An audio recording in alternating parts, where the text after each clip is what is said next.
Halo semuanya, pernah gak sih kepikiran gimana caranya sebuah obat bisa sampai ke target di dalam tubuh dan bekerja secara efektif? Nah, hari ini kita akan bahas materi penting dan menarik, hubungan struktur dengan kelarutan serta sifat kimia fisika obat terhadap aktivitas biologisnya. Yuk kita bahas. Segala sesuatu dimulai dari struktur molekul obat. Struktur ini terdiri dari gugus-gugus fungsional yang menentukan apakah suatu senyawa bersifat hidrofilik, larut air, atau lipofilik, larut lemak. Contoh gugus dari hidrofilik adalah OH, COOH, dan NH2, sedangkan contoh dari lipofilik adalah rantai alkil panjang dan cincin aromatik. Semakin banyak gugus polar, maka semakin mudah obat larut dalam air. Sebaliknya, jika struktur didominasi oleh gugus nonpolar, maka lebih mudah larut dalam lemak. Kelarutan ini penting karena akan memengaruhi bagaimana obat ini diserap atau absorpsi, tersebar atau distribusi, di metabolisme, dan dikeluarkan atau eliminasi. Semua proses ini biasa dikenal dengan istilah ATME. Struktur molekul juga menentukan berbagai sifat kimia fisika. Di antaranya, 1. pKa. Ini menunjukkan kekuatan asam atau basa dari suatu senyawa. Obat dengan pKa yang sesuai dengan pH tubuh akan berada dalam bentuk netral, sehingga lebih mudah diserap. Yang kedua ada log P. Log P ini menunjukkan seberapa besar kecenderungan obat larut dalam lemak dibanding air. Ada 3 hal yang perlu diperhatikan. Pertama, nilai log P ideal itu berada antara 1-3. Yang kedua, jika terlalu tinggi, maka obat bisa tertimbun di jaringan lemak sehingga menyebabkan akumulasi toksik. Yang ketiga, jika terlalu rendah, maka obat ini sulit menembus membran sel sehingga sulit untuk diabsorpsi. Yang ketiga, ada ukuran dan bentuk molekul.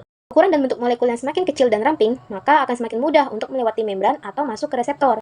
Yang keempat, interaksi ikatan. Contohnya seperti ikatan hidrogen, ionik, dan gaya van der Waals. Semakin kuat interaksinya, maka semakin besar peluang obat menunjukkan efek biologis. Nah, setelah obat masuk dan tersebar, pertanyaannya, apakah ia bisa bekerja?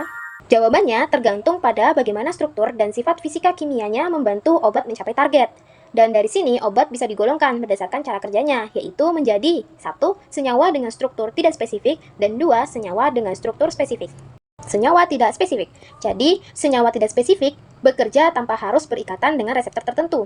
Efek biologisnya muncul karena sifat fisikokimia seperti kelarutan, aktivitas termodinamik, tegangan permukaan, dan redoks potensial. Ciri khasnya, pertama, butuh dosis yang lebih besar. Yang kedua, efeknya tidak tergantung bentuk molekul. Contohnya, seperti anestesi umum seperti ether dan kloroform. Ibaratnya seperti orang yang gampang akrab dimanapun, meskipun nggak kenal siapapun secara khusus. Senyawa spesifik. Berbeda dari sebelumnya, senyawa spesifik bekerja dengan cara mengikat reseptor atau enzim tertentu. Efeknya muncul jika 1. Bentuk dan ukuran molekulnya sesuai. Yang kedua, distribusi gugus fungsional tepat. Yang ketiga, stereokimianya mendukung. Ciri khasnya 1. Efektif dalam dosis kecil. 2. Sangat sensitif terhadap perubahan struktur.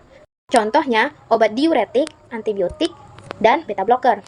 Ibaratnya seperti kunci yang hanya bisa membuka satu jenis gembok. Kalau bentuknya berubah sedikit saja, bisa gagal buka pintu efek biologis. Jadi, kita bisa simpulkan bahwa struktur molekul obat dapat menentukan kelarutan dan sifat fisiko-kimianya. Selain itu, sifat kimia fisika itu dapat mempengaruhi kemampuan obat menembus membran dan mencapai target. Nah, semua itu berujung pada aktivitas biologis obat, apakah bekerja secara spesifik atau tidak. Makanya, desain obat itu harus memperhatikan semuanya, seperti struktur, kelarutan, dan cara kerjanya di dalam tubuh. Karena, obat yang efektif bukan hanya harus aktif, tapi juga harus sampai ke tempat tujuannya dengan tepat.